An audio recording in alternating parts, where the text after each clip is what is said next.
Would I be an asshole if I asked my pregnant wife to move out because she and her best friend tested my loyalty? Oh, boy. By you/stupidtest_14. My prego wife has recently started acting like a nut job. She gets angry and irritated over small things, insults me when she doesn't like the food I make, and accuses me of losing attraction for her.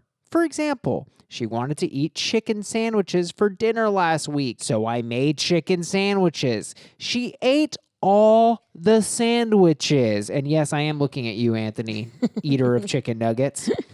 She ate all the Sammies, left me nothing, and told me that they tasted like shit. She does this every time. She eats everything I make and calls it shit. I don't argue with her because I work for more than 80 hours a week, and I really want to have some peace when I'm home. Yesterday, a random girl started flirting with me after the gym and asked me if I wanted to meet up with her for drinks. I said no, I'm married. When I got home, my wife hugged me and apologized. She told me that her best friend suggested a test for my loyalty. The random girl was their mutual friend testing me. And I passed. Yay! Hooray. I'm really pissed. I'm done with her antics. Would I be the asshole if I asked her to move out? Whew. Oh, man. Whoa. This is a lot. She eats all the sandwiches?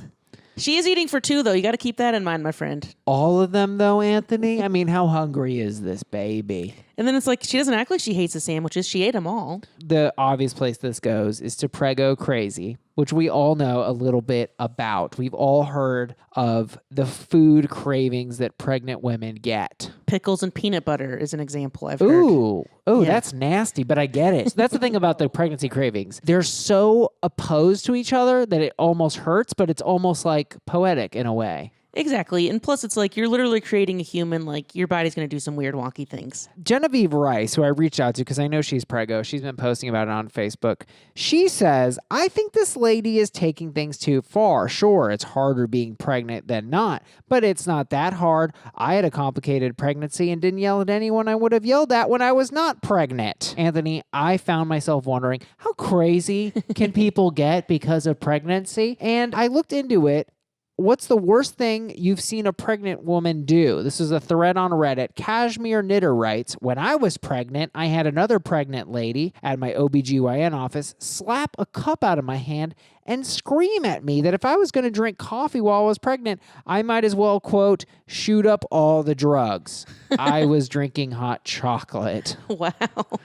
I also love that this was pregnant on pregnant violence. I mean, this is just a lot of craziness in one place. Absolutely. Now, my mother, this is actually true, drank Mountain Dew while she was pregnant with me. She did not realize that Mountain Dew doesn't have caffeine. In fact, it has one of the highest caffeine content of any soda. Thanks, Mom. That's why my penis is small. Someone else in the thread said their friend's mom wanted to eat dirt, which I think is the funniest. Where does that craving come from? Eating dirt? It's actually a psychological thing. It's a disorder. I mean, we all know about the strangely specific things. You said peanut butter and pickles. I also found cottage cheese and mustard, which again is like, they're so wrong, it's right. You know what I mean? It's brilliant in a way. It's cuisine in a way, the cuisine of the pregnant. So whenever anyone wants to eat non-nutritious things, but it is most common in pregnant women, it's called pica. And this includes things like dirt, ice, paper, and chalk. Ugh, I'm just starving for some ice and paper right now. We got a lot of great comments on our Facebook about this. Carolyn Berger writes, you're the asshole if your first thought is kicking your pregnant wife out of your home rather than, I don't know, talking to her directly about how these things make you feel or going to therapy or any other adult and non-asshole response. Agree 100%, Carolyn. Communication skills are definitely lacking here. Just have the tough conversation. You got to let her know, like, babe, I don't like when you eat all my things and tell me they're bad. Just communicate. Even though she's pregnant, you still got to talk. Absolutely. Lauren B. says she's bearing your child. Imagine what her body and emotional well-being are going through. It's temporary. Make twice the amount of food and try new recipes. Hey, that's a fair argument too. I don't think it's that fair. The new recipes part, I feel like this guy's a good cook. I feel like his wife's in a bad mood. She's like, nom, nom, nom, nom, nom, terrible. I hate it. Why is she waiting till the end to say it's bad, Anthony? Because I think she's so hungry. She's starving Marvin, this poor lady, and this man's making garbage food. Step your cook game up. Ashton Weinberger says this guy works 80 plus hours a week, cooks dinner, and goes to the gym. I call bullshit. That's a very good point. It's true. It's true. I don't buy this guy. He's painting a certain picture. Like he's a hero. He's like, look, all I do is I work 2 jobs. I go to the gym. I'm jacked. And my wife eats all my food and complains. My wife. Richie Martin says both of them are assholes, and now we're all assholes for having to live in a world where these 2 assholes have an asshole baby. I've thought about this a lot. You know, I think, look, first of all, being pregnant, obviously, you're literally creating the most complicated thing that can be created. Like a human being, it's more complicated than a Lamborghini. You're right. And you're cooking that up inside you. I say you got a right to be crazy. You got a right to be a monster. You got a right to eat all the food, complain about the food, things of this nature. 100%. So he should take it with a grain of salt, all these complaints. Absolutely. Take it with a grain of salt and cucumber and cottage cheese. The person I really am coming for with this, I think the husband, look, he was saying, would I be the asshole? He was asking, and he got his answer. Obviously, he would be the asshole if he just upped and left his wife. I think there's no question there. I don't actually think he's a bad guy. I think he's overwhelmed. He kind of wanted some support. That's why he's painting this overly, like, kind of perfect picture, 80 hours a week, etc. I think the person I'm coming for, Anthony, is the friend stoking the flames, sowing seeds of distrust. I don't like her. I don't like this friend either. She sounds like she's probably very alone. So she's meddling in this person's business. She's like, hey, let's entrap your husband. Exactly. Doing little tests like these, they're not funny, right? They're not cute. They're unnecessary. They're mean-spirited. And there's no good thing that can come out of this. Like, I truly don't get why would you set a trap like this? I don't get it. You know, I think it's because when you're insecure and sad like this, you just assume the other person's going to lie, so you don't even bother to ask them. So you're not trusting them, and you're almost projecting that onto them by running this stupid test. Exactly. So tests like this are a lose-lose situation.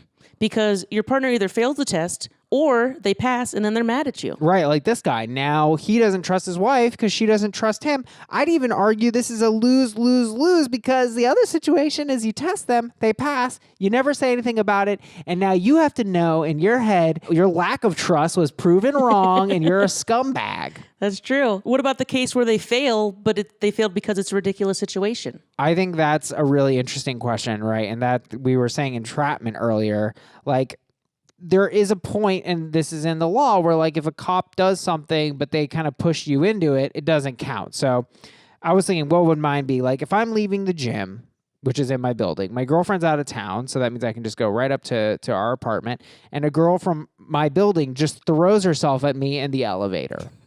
Well, no offense. I don't think that would happen in a million years. I agree. It wouldn't happen. It is a crazy situation. However, much like this guy's situation, could be easily orchestrated. And I can see myself in a moment of weakness and testosterone. You know, your blood's pumping. You just worked hard at the gym. I did it. But this is a hypothetical, people.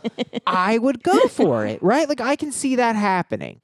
Yeah, that's fair. That's very reasonable. Right. Like, we can all have moments of weakness, but I'm thinking put someone in a ridiculous situation, get a ridiculous result. Why would that make me a bad person? And when I map it onto my girlfriend, I'm like, she goes to the gym.